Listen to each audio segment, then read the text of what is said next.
TNKR Media.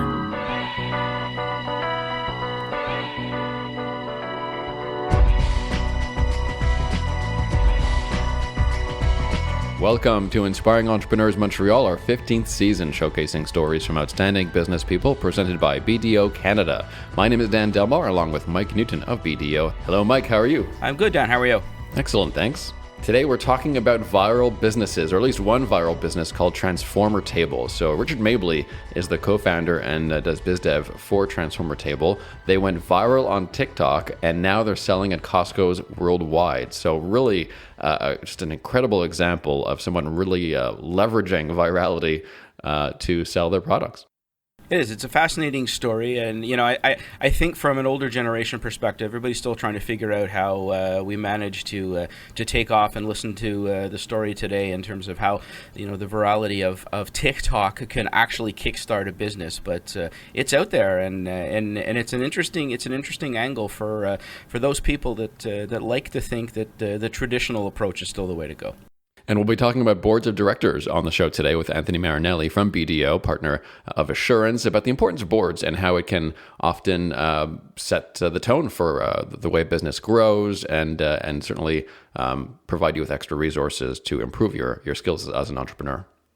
Yeah, I think there's a lot of misconceptions on the boards as well. I think a lot of people think they're only reserved for large public companies, but a board can take on many sizes and many shapes, and I think it's if used properly, they can be a really, really strong tool in your arsenal of oversight, but also in creativity. We'll talk about a couple of viral things first, though, Mike, on the show.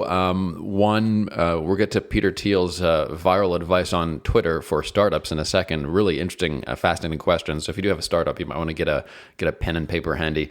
The other one is the story from the Gazette here in Montreal about viral businesses and the potential hiccups when growing too quickly. One that I saw this week, a guy who's having a really good time with his donut shop. They call it a Simpsons-inspired snack shop. We won't name it, but obviously, they quadrupled the staffing. They're going really viral on Twitter. When you are in that situation, Mike, you have a really, really hot product. Pre-virality, just in general, what are some things that entrepreneurs have to watch for in terms of growth and in terms of growing too quickly and managing that fast growth? Well, there's a number of things. Now, the first few that come to mind, obviously, are going to be people and staffing issues, and what is that going to look like in terms of the expansion? If you're going to expand, and if you're not going to expand, what are you going to do with the people you have, and are they going to end up being overworked, or are they going to end up finding themselves in the center of something? Two, I think the other thing that you've got to recognize is that you've got to maintain the quality of product, and I think there's for a lot of people, you go away from quality to quantity when you start to get this massive following, and I think the hardest part is to stay true to your product and not lose what is created the buzz to begin with.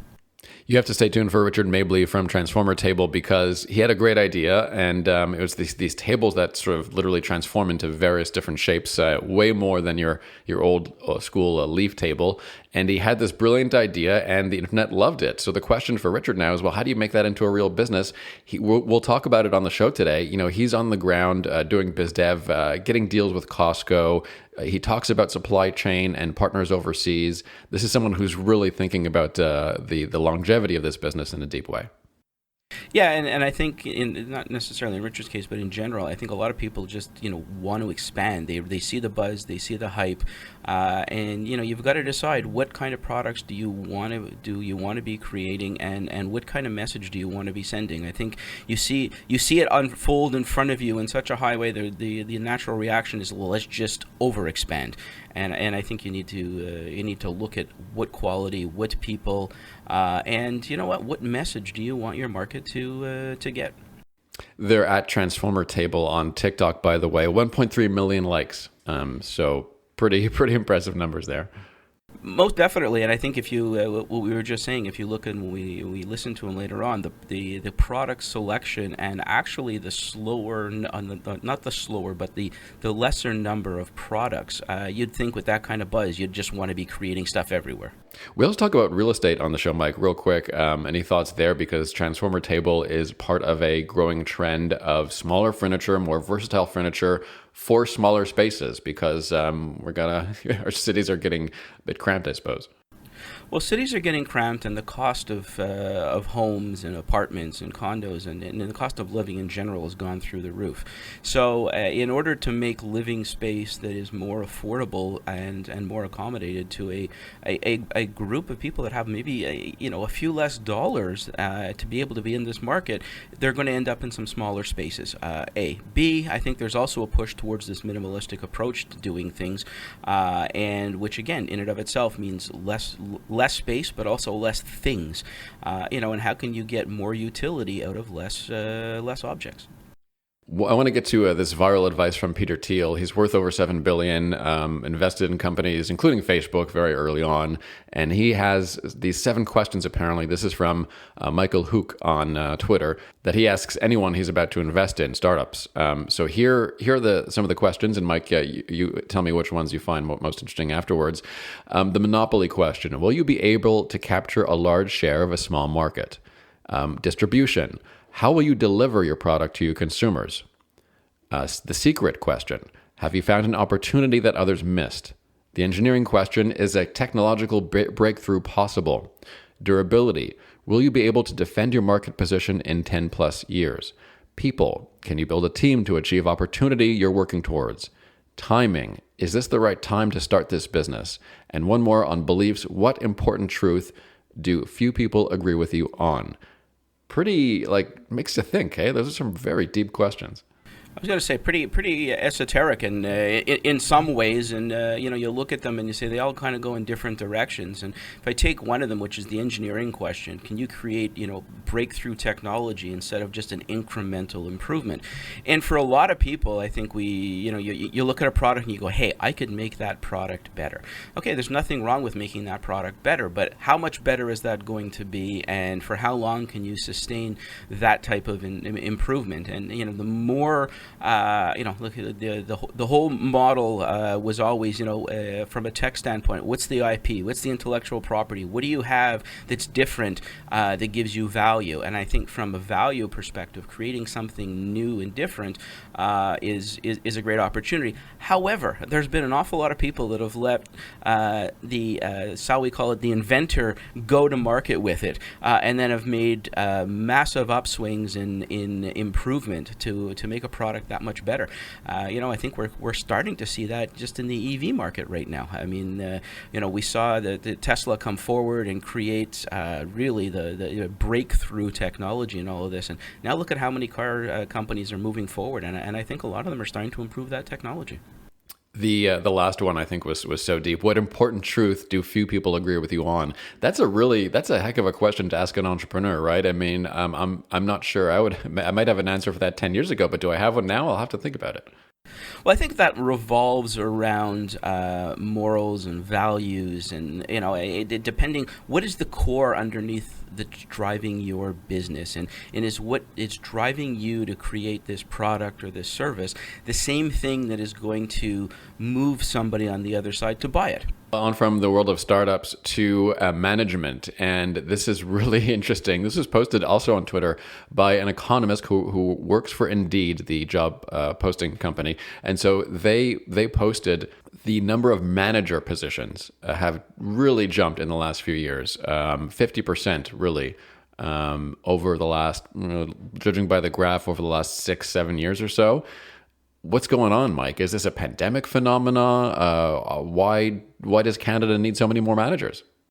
Oh no, this is you got me started on this one, Dan. I could go for an hour on this topic.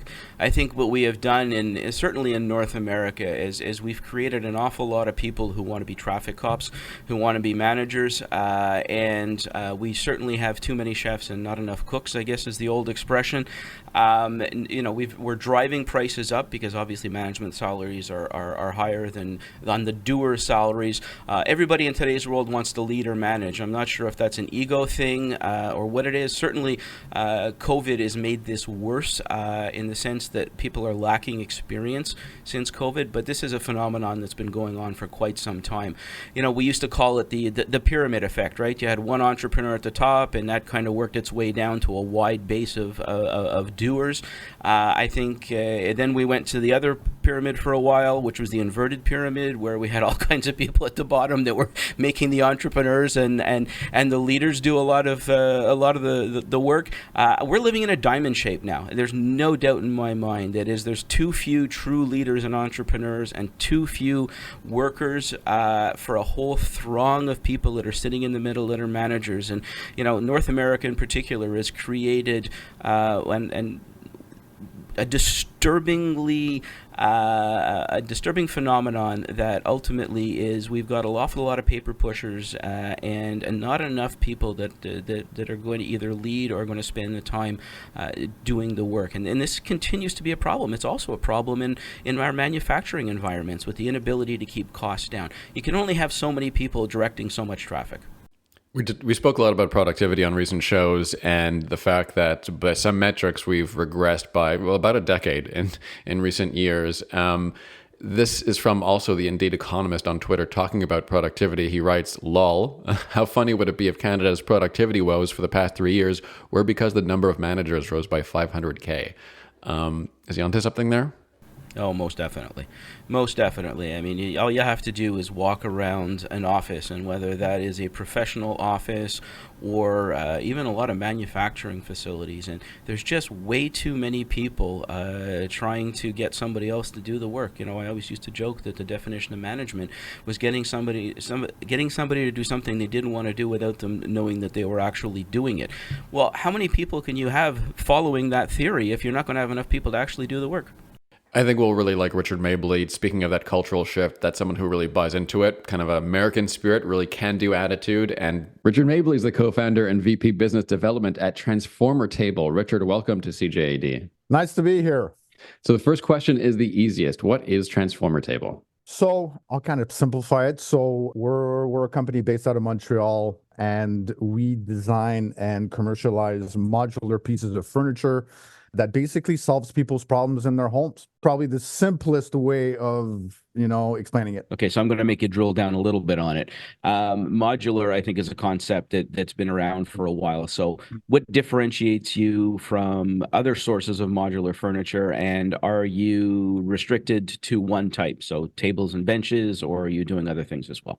So at the moment, our hero product that we have and that we've been working on for about 6 years is a transformer table, as the name of the company says it. That's an extendable dining table that goes from 18 inches all the way to 10 feet. So you can host all the way up to 12 people. So at a very small, that console piece of furniture, you can use it for a number of things. For example, a little console at the entrance, or let's say you don't have a lot of space in your condo, you can put it next to your counter space and then extend it. But the magic lies in two different things, and our competitive advantage lies in how long it extends, but also on the quality of the products that we actually manufacture, which we manufacture ourselves, by the way. Traditionally, a lot of the modular products haven't been the greatest quality, right? I mean, I think we've sacrificed functionality for quality at the end of the day. So you've really tried to push this, and I guess using the local manufacturing. How does that differentiate? What makes it that much better in terms of quality? The materials, the craftsmanship, the design. So I could talk about the industry as well and a little bit about the history of the company. So at the beginning of the company, when we wanted to look at launching a business on modular furniture, it didn't just appear out of the blue. It was kind of this kind of idea that happened. One of the founders here is he just had bought a condo, and the condo was so small, and this is very common. Whether we're talking Canada or US or even across the world now, how our households are getting smaller and smaller. So you have to kind of get a little bit more creative on the space that you have. So where we wanted to compete was in having a beautiful piece of furniture in your home And usual modular pieces of furniture, you'll see it. It's kind of the rinky-dinky kind of little thing and the plastic extensions. And we didn't want to go there. We wanted to really offer a high quality and beautiful piece of furniture in your home, but also offer that versatility that nobody had in the industry. So we all know the furniture industry. We've all shopped at one moment or else in our life for a piece of furniture, and it's a very old industry. And the trends usually go from one color to another, from leather to fabric and the rest. And the modularity and the versatility of the furniture wasn't really taken into consideration when they were developing these new kind of either products or trends. That's where we go in as a new company in the industry. I call us kind of innovative disruptors in an old fashioned industry. And to be honest, I always kind of when I go to these trade shows and when I talk to people in the industry, I said, I really hope that what we've created can basically send a trend across the industry. Is like people are looking for something different. They're not looking for the same old anymore. Our lifestyles have changed since then. Do you find that it brings a different shopper to the table? I mean, I know that when, whatever we moved or bought a new place, my wife would say, "Let's go shopping for furniture," and I'd say, "No, no, no, please, can I scrub the toilet instead?" I just, it was painful to go out furniture shopping. Do you find that this is now dragged in? I don't want to say the male component, but somebody who may have avoided furniture shopping previously. Well, I can tell you that 70% of our shoppers are women. They're usually the decision makers in the home when it comes to design, which is not the case all the time. However, our furniture actually brings in a little bit more of the couple in itself, whereas there are opportunities and needs on both sides. For example, I'm a big poker player. I like board games and I like to host. So for me, having a versatile piece of furniture is kind of an essential part of my life and what I love on the weekends, inviting my family. So obviously, when the old industry where you would be shopping for a piece of furniture, you'd have tables that are 6 feet, 8 feet, 10 feet, but that's about it. You got to choose between one or the other. And we offer the opportunity, and this is a great sales pitch. We talked about I shouldn't be selling my product, but I always call my transformer tables the table that the only table you ever need, or it's six tables in one. So you get six different lengths in one single product. So the transformer aspect, and it's well branded, and I do want to talk a bit about the product, and you can, Yeah. and please sell a bit if you want to, because I think it's interesting. I have my grandmother's old leaf table, right? You take the leaf out, and then you have your extension table. But as you said, years goes all kinds of different ways, and you have also pieces of furniture that change vocations. Really, I mean, you have a desk that changes into sort of like a party table. Tell me about the other products that you're transforming in ways beyond that classic leaf. So most recently, we launched into the living room. So one of the objectives here at Transformer Table is to go towards I call it Transformer Home concept, where we can offer a hero product, like I said before, but for every room in your home, including outdoors. In terms of new products that we came up with, so we have our modular couch. So where all the different components can come out. So the arms can come off, the back can come off. You have storage compartments in every single section. The covers are interchangeable and washable as well. So when we talk about modular, we also have to talk about versatility and what people need in their home. So I've always had the issues, and I love dogs and I love having animals. So there's always that issue of those covers. And that was something that we thought of. It says, okay, we can offer this beautiful piece of modular furniture, but one of the things that really bothered us in terms of that was if somebody spills some wine on a cover, what do you do with it? You're stuck with it. Either you try to clean with some special products, but with our products, we offer the opportunity to take those covers off, put them in the wash, and then line dry them, and you can put them back so they look brand new. So you kind of have a couch that's modular, but also that you can also keep for a lifetime. So another piece of furniture that we just designed was an interesting partnership that just happened with Stella Artois. So I know it sounds weird, Stella Artois, they sell beer. However, Stella and Anheuser-Busch reached out to us and they said, well, look, I love your work. We'd love to have a little partnership. We have this marketing campaign that's coming out that showcases 9 to 5 to 5 to 9. So they wanted to have a piece of furniture that people can basically convert from a working station to a dining table. So we designed a working station that connects with another working station that makes a dining table that also that lifts up, and you can store all your screens that can be connected directly to your table. So it's a completely connected table, but also you have the opportunity to store things inside. And obviously, most recently, we just launched our outdoor dining set, which is a game changer in the outdoor industry in terms of furniture. So, Richard, I want to talk about content marketing, a little bit of yes. digital strategy, TikTok in a second as well. So all that coming up. But real quick on the partnership with Stella. So you mentioned they reached out to you. What was your initial reaction? Like, did you have trouble fitting that? Like, what's a beer company doing with our furniture company, or was that something that you were really excited about initially? I gotta say, this is a cool story because so Anheuser-Busch sends us an email. And I'm on the email, and some of my other partners, we all thought it was a scam. So we looked at the email and we're like, no, this is not possible. It's this Anheuser-Busch? No, that's not possible. So we all deleted the email. And we're like, let's move on to something else. Wow. And a week later, we get another email and we all deleted again.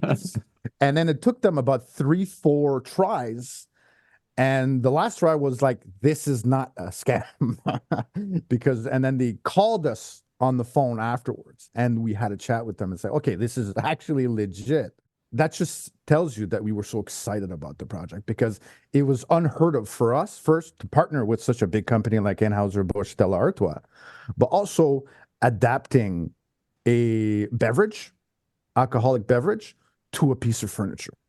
And I thought that was really, really cool. It was a phenomenal experience, not only for us, but also for the brand. It really upped our brand in terms of our furniture. So as we're saying, goes beyond that removable leaf in those old school tables, and some of Richard's pieces transform 6 times or more, Richard, and really a lot of different possibilities there. So much so that you've attracted a lot of eyeballs online. And tell me about the role of TikTok and your virality and the success of your business.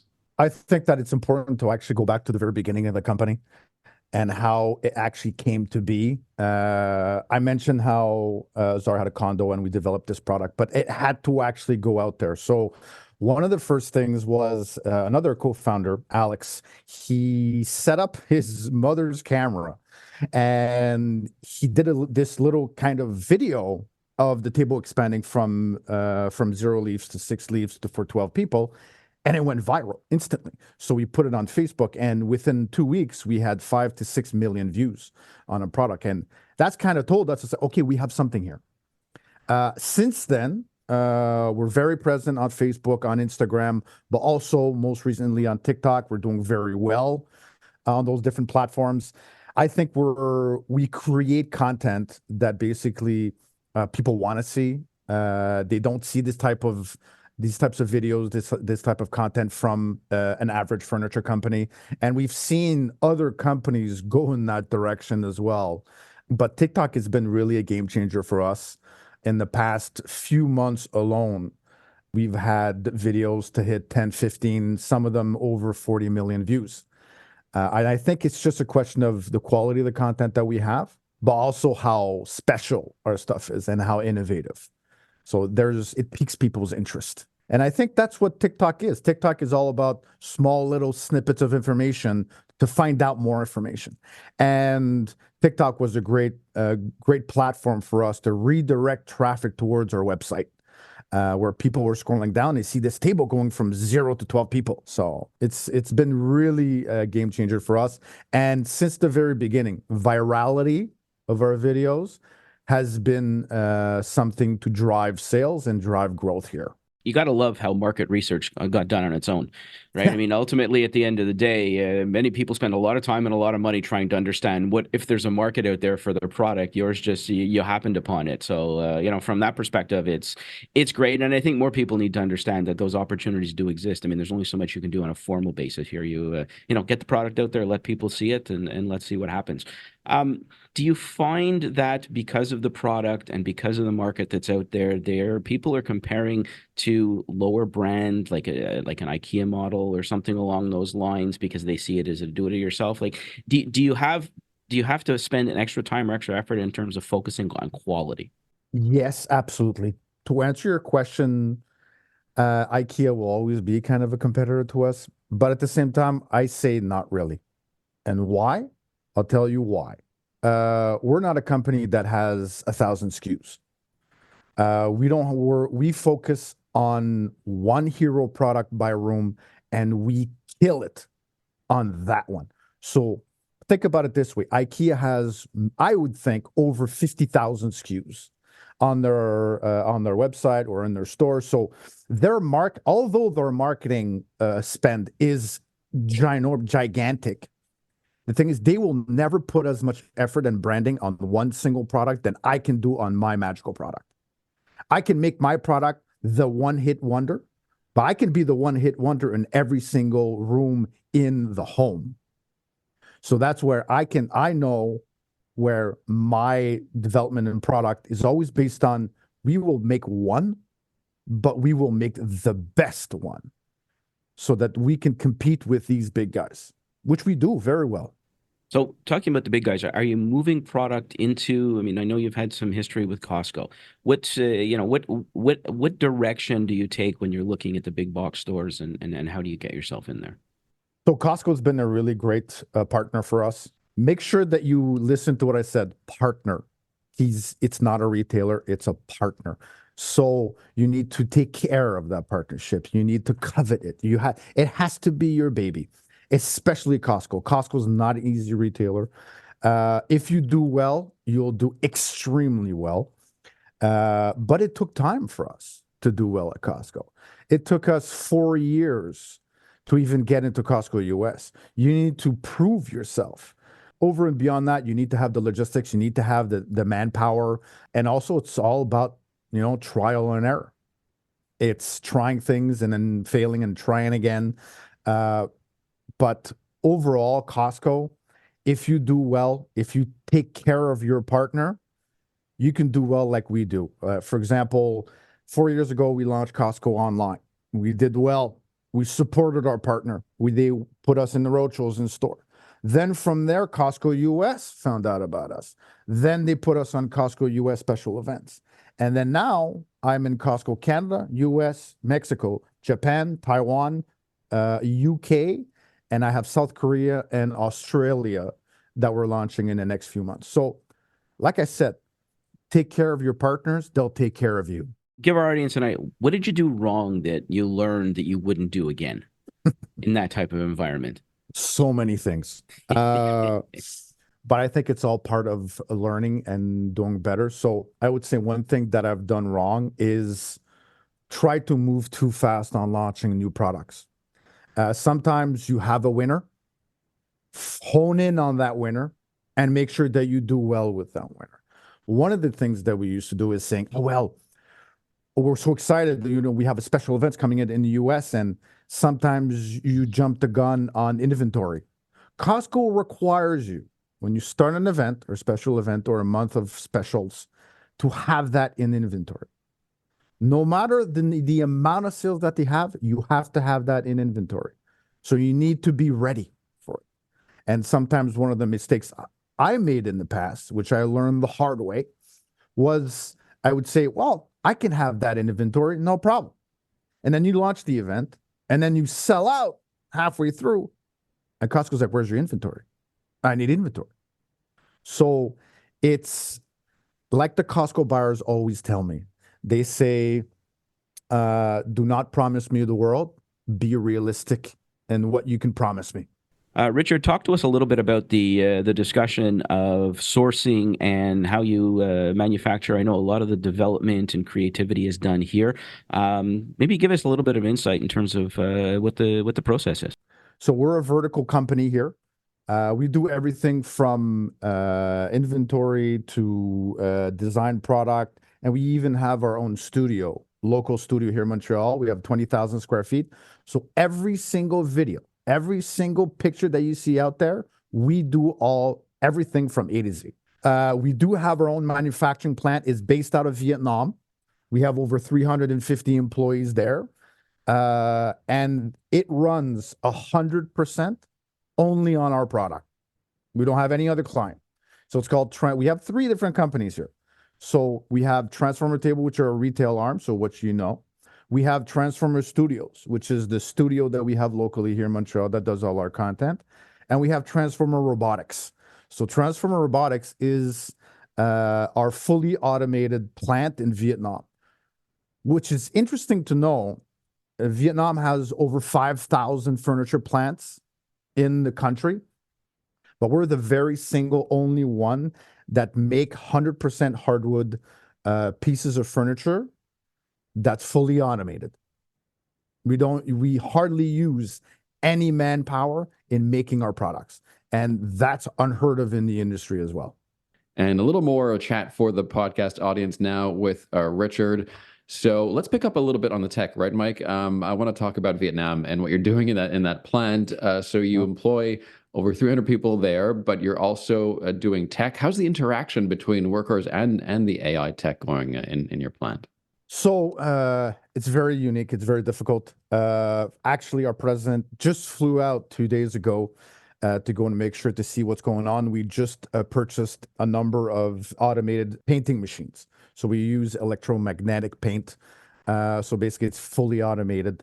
But obviously, having the right staff and having the right software developers and having the right people in the factory is very important. And I think that's one of the main challenges that we live, whether it's here in Montreal, finding the right talent, whether it's in marketing or in product development or in our studio, but also in Vietnam and finding the right people that have that knowledge. So I think ultimately sometimes we got to steal from other companies over there, but it's competition, you know? And what's interesting is recently we won an award in Vietnam as one of the most innovative, smallest and most innovative furniture manufacturers in the world. So that's incredible. And that was our president, Soslan, that created that from scratch with minimal financing in only 2 years. So in 2 years, we went from zero capacity in terms of containers, and now we can supply between 40 and 60 containers a month of production. So yeah, I was in Hanoi a couple of months ago with a client, and it was fascinating. I mean, he's got a manufacturing facility set up over there. We've traditionally grown up with the thought process, I guess, in the last 10 years that Vietnam was the low end kind of nuts and bolts kind of manufacturer environment, and I was fascinated at the tech angle that is building in Vietnam right now, and that how the skilled labor and how the technology-driven manufacturing processes are very, very elevated in Hanoi or in Vietnam in general. When you consider, we used to think, well, that's where the cheap toys come from, right? And it's just a whole different world. And I was watching some of the robotic machines in the factory, and it's phenomenal to see. But I will say that the hierarchy of employment within those facilities is very interesting. And it's, where North American, we kind of have this feeling of we have a say no matter what level of employee you have. Yeah, some of the other countries, not so much.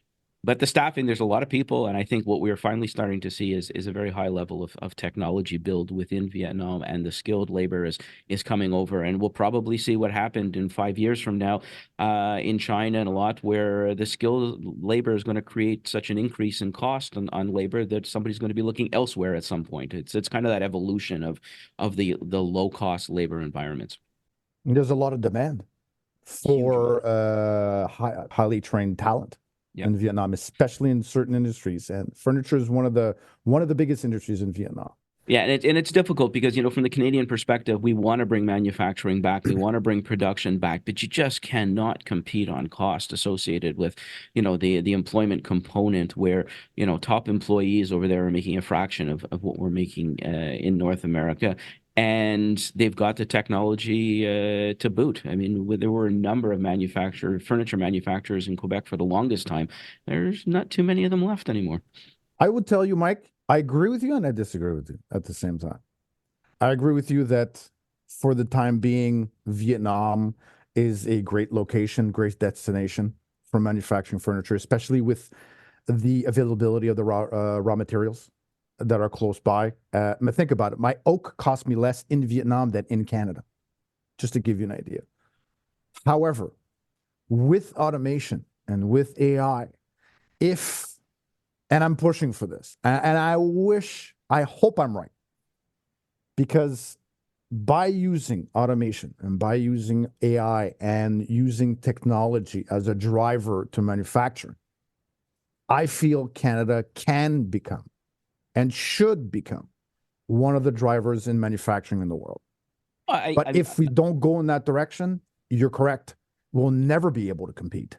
No, pure labor intensive without the technology use, we will never be able to compete. I totally agree with you that we also need a very philosophical change in the way we look at manufacturing in North America and particularly in Canada. I mean, we've got the resources, we've got so many of the tools in place, but we need to be looking at this very differently. And I totally agree with you. I would love to think that we can get our thought process in line, but if we don't, we're going to have a major problem. And you look at the jobs that are created under manufacturing, you think of the uptake on the technology. I mean, Dan, on a regular basis, we talk to entrepreneurs in this province about how strong we are technologically. Where do we bridge that gap? Where do we find that ability to not only keep the tech companies local, but get them to employ the technology so we can manufacture it local? The knowledge, for example, our manufacturing plant, that knowledge came from here. We just brought it there. And we are looking at different possibilities of building pop-up manufacturing plants a little bit across the world. As you know, as I mentioned, we sell our product across the world. So obviously logistics, we've seen it during COVID where container prices went up to 20,000. Now it's back to, it's stabilized for the moment, but you don't know what can happen. And, there's this, I call it the Amazon culture that's just came to be, where people want deliveries right away. It's just on time deliveries. That's where you see Prime. I get it the day after. So that requires closer logistics. That requires a lot more kind of local capacity. And I feel that we will be going in that direction probably in the next, I'd say, 10 to 20 years. Or else we're just going to lose those jobs. They're going to go elsewhere. Yeah, no, agreed. And your comment of manufacturing or sourcing closer for the just-in-time mentality is either going to do one of two things. We're either going to have to get there, or it means our inventory stocks are going to be so astronomical, which at some point carries a cost as well, right? There's a financing cost, there's a warehousing cost. So at some point, and that's why I say we've got to change the way we look at doing things if we're going to succeed in anything other than the resource-based manufacturing side of what this country has become known for. 100%. I agree. Richard, one last question from the marketing content perspective. And I asked this of some entrepreneurs who have had success both digitally and also later in the real world, so to speak. What advice would you give to those who are going viral, but then also have to get to a viable place in business? How do you go from viral to viable? Hey, luck. I'm just joking. It's more than that. But not really. It's more than that. I think is capitalizing on those opportunities. I think that's important. It's going viral is one thing, but it's being able to capitalize on it and making those sales. I think that's where the big challenge often happens and the disconnect between the social media aspect of it and the virality of certain things and basically correlating that into how do I make sales with that? How do I bring traffic to my website? And I think that's where the mix between science and the magic comes into play, where you have the magic of bringing all these people to this video. But where is the science? How are you going to bring that magical virality and bring it into a science and actually having them, go to cart and purchase your $2,000 or $3,000 item? So I can't speak for all the other industries. I can speak for ours, and what makes us different and unique, and what makes us have people pay a premium for our product is first our innovation. We're unique in the market. And number two, I would say content. Have amazing content that fits your brand, but also fits your product. What is he looking for? Is it a problem that he's looking to solve? Then hone on that. Is it something that he needs to add in? Then hone on that. Hone on the assets of your product, hone on the assets of your brand to make those conversions work. But I'll tell you one thing. Again, it's trial and error. We probably went viral 1% of all the videos that we put out there. And I'm being very generous. We had one video that hit 131 million views on Instagram last year. We were the most viewed product Instagram reel of all times, even more than Kim Kardashian and the rest. But I'll be honest, when you look at the sales conversions, it was extremely average considering the traffic, because the traffic was not necessarily coming in from US or Canada. They were coming in from the Middle East. So that's where we started maybe looking into launching our product into the Middle East. So maybe not the sales, but we just got a new opportunity and a new market that could be interesting for us. So like I said, honing on the data, that magic, that science, but also honing on that product and what you know and how you're selling your product. So okay, very interesting. End, it's the why at the end. Thanks, Richard Mabley. Excellent. And you do a great job as a spokesperson for Transformer Table. We'll have your one piece of advice for inspiring entrepreneurs on the way. But first, let's check in with our BDO specialist. Anthony Marinelli is a partner at Assurance at BDO Canada, here to talk about boards of directors and why they can help your business succeed. Anthony, welcome to the show. It's a pleasure to be here, Dan. Thank you for having me. And Mike, just off the top, a board isn't for all companies at the start, right? At some point, you have to get big enough to, necessitate a board. Yeah, I think there's a lot of misconceptions when it comes to a board, and we traditionally see a board of directors and we think of big business, big public companies. Shall I use the term antichrist? I guess in today's world of that kind of feeling of 1% board of directors snoot. The reality is they have a huge play in a lot of family businesses and smaller businesses. And Anthony, when you look at this, when is your business ready to have one? I mean, I don't think it's necessarily purely a revenue number. I think it's a functionality of where you want to go. What are some of the things you're looking for? So that's a great question, Mike. I know in certain situations, it's clear you need a board of directors. There's regulatory for public companies, for example, you need to have a board of directors. There's no question there.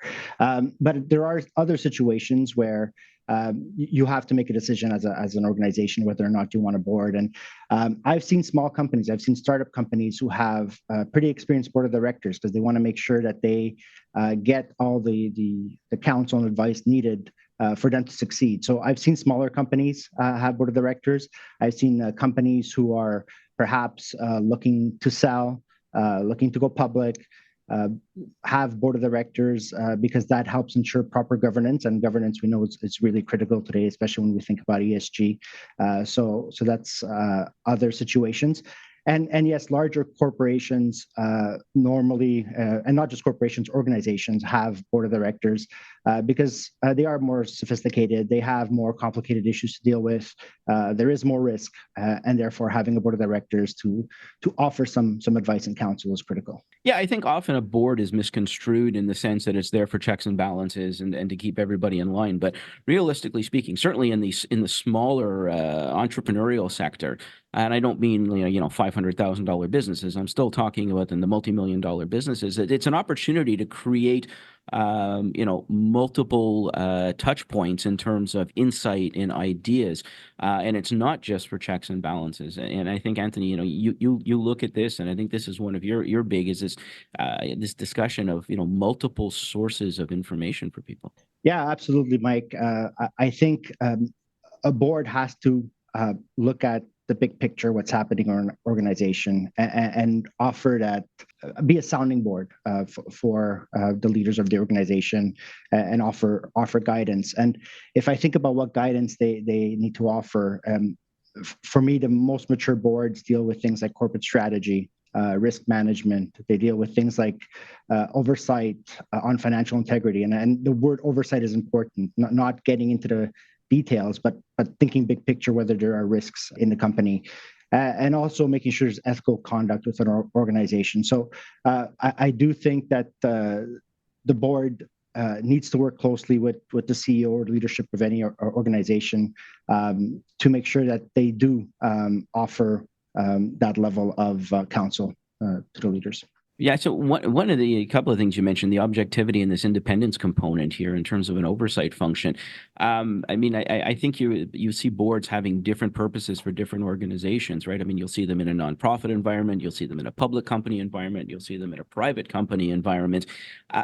Talk to us a little bit about this independence and objectivity as you get into the term governance, which is obviously a huge buzzword these days. Yeah, so there's a couple of things for me here that are important, and I think each board is a little bit different. So we have some boards where we have what we call internal board members. So that's people within the organization who sit on the board. And I think that's where independence, objectivity becomes even more important, because it's very easy for employee of an organization who might sit on a board to focus on areas that affect that person day to day. So whether their department or their friends within the organization, and that can't be the case, because the board is there to look at the big picture. So I think that's where you need a strong board chair who always thinks about independence, objectivity, big picture, in order to make sure that we don't have issues of independence, objectivity. And I think that's why it's really important for any board to make sure they have the external board members in place as well. Make sure they have people from outside the organization who have seen things differently in the world, who have had different experiences. So that's critical. For organizations that don't have external board members, I strongly recommend you start thinking about how you can include them into your board, because they bring that diverse viewpoint. And Mike, I do want to touch about the importance of having a diverse board, making sure that diversity is what boards are thinking about. I think, and diversity could mean gender, could mean cultural, could mean race, but really it's having diverse thoughts, having diverse skills and experiences. And that's just so important, because if you have a board where everyone agrees, there's really no point of having a board. You want to have those different viewpoints. You want to make sure you have the right skill sets on the board, and different organizations have different needs. So make sure you know what your needs are for your organization.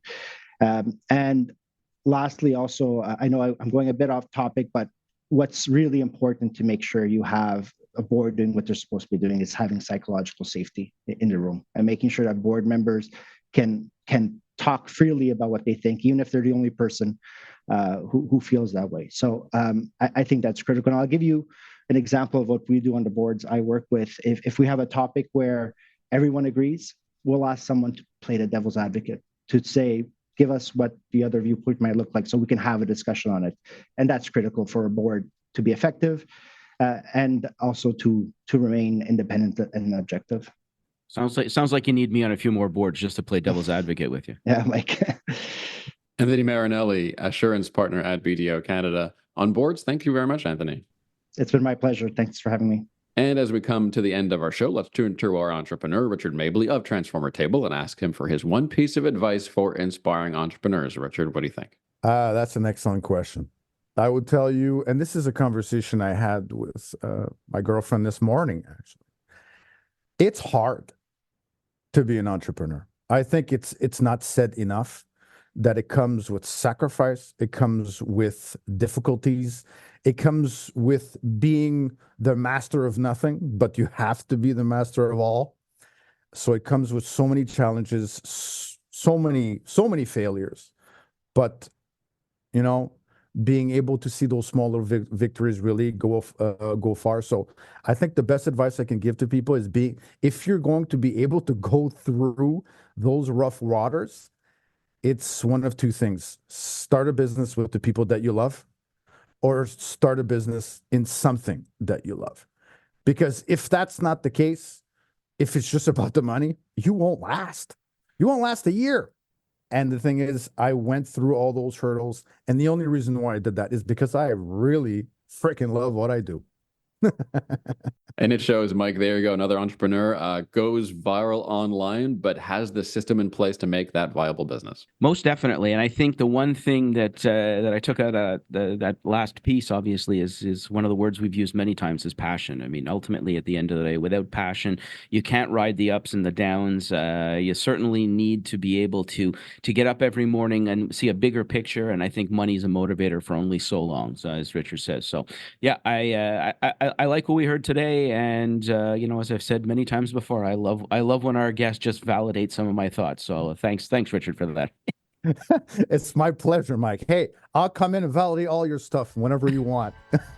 Happy to come back. Thanks very much, Richard. Well done. A reminder, you can subscribe to Inspiring Entrepreneurs as a podcast on iHeartRadio, Spotify, or your favorite platform. And we'll see you back here next week. Thanks, Mike.